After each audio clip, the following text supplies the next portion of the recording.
This is the Puritan Pulpit. I'm your host, Nick Reddin, bringing timeless Puritan sermons from the past to inspire today's Christian.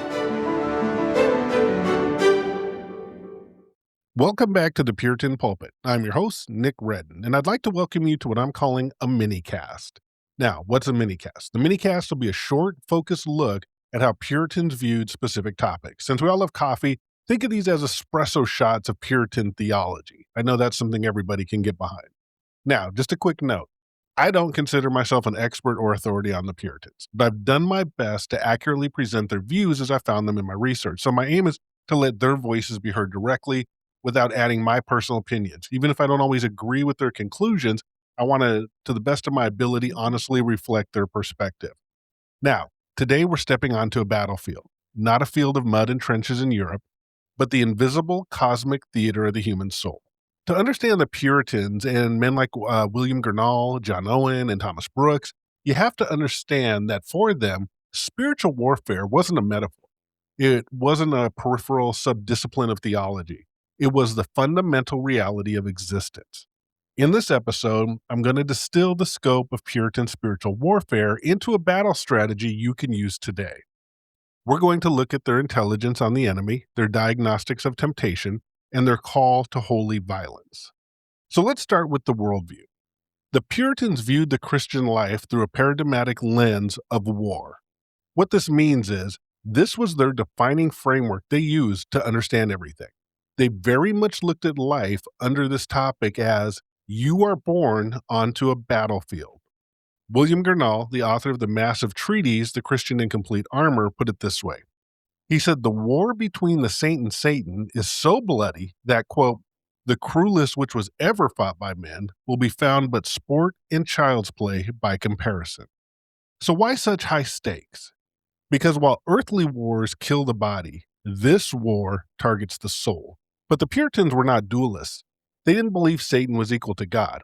They held a tension, or a paradox, really, between God's absolute sovereignty and the terrifying reality of Satan's malice.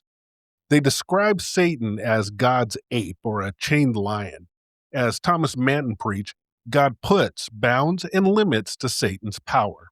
He can roar, but he cannot devour the elect. This gave the Puritan soldier a strange, powerful morale.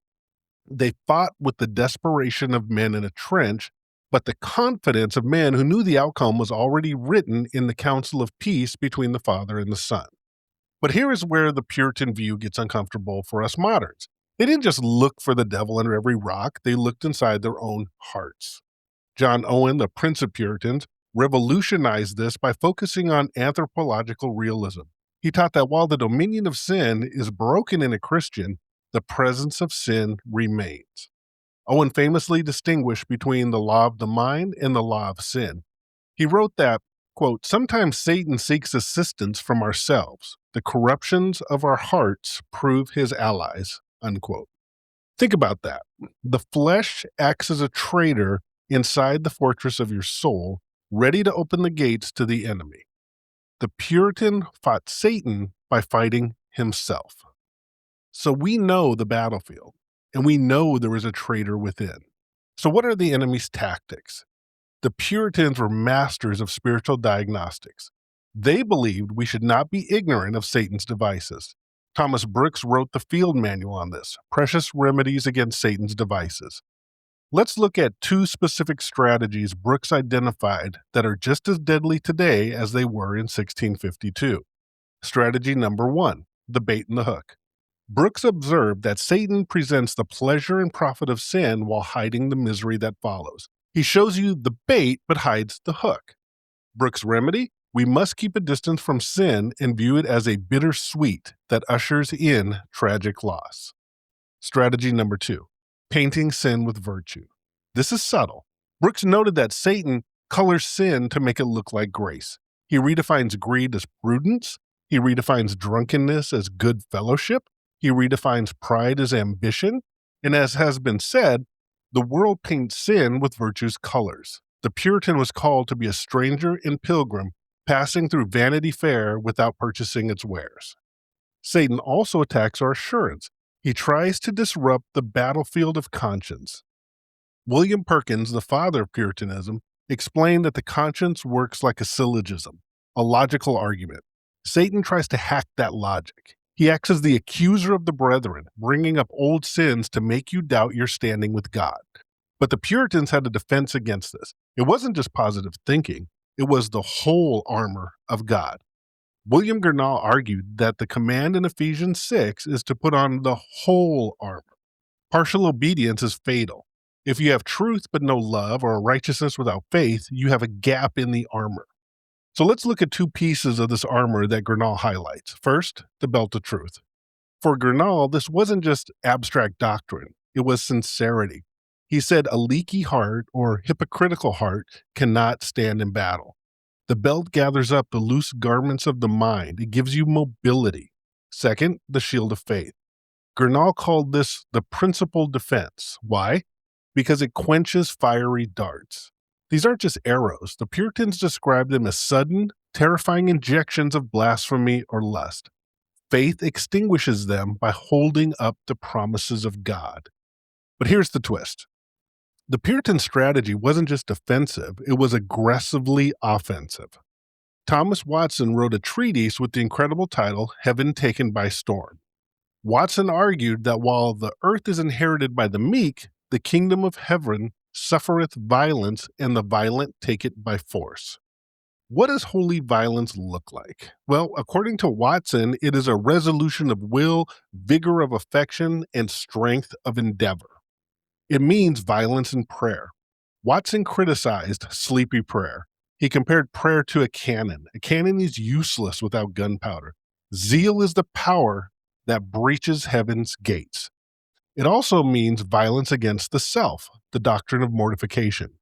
John Owen gave us the most famous dictum of Puritan warfare: be killing sin, or it will be killing you. The analysis of Owen's work is crucial here.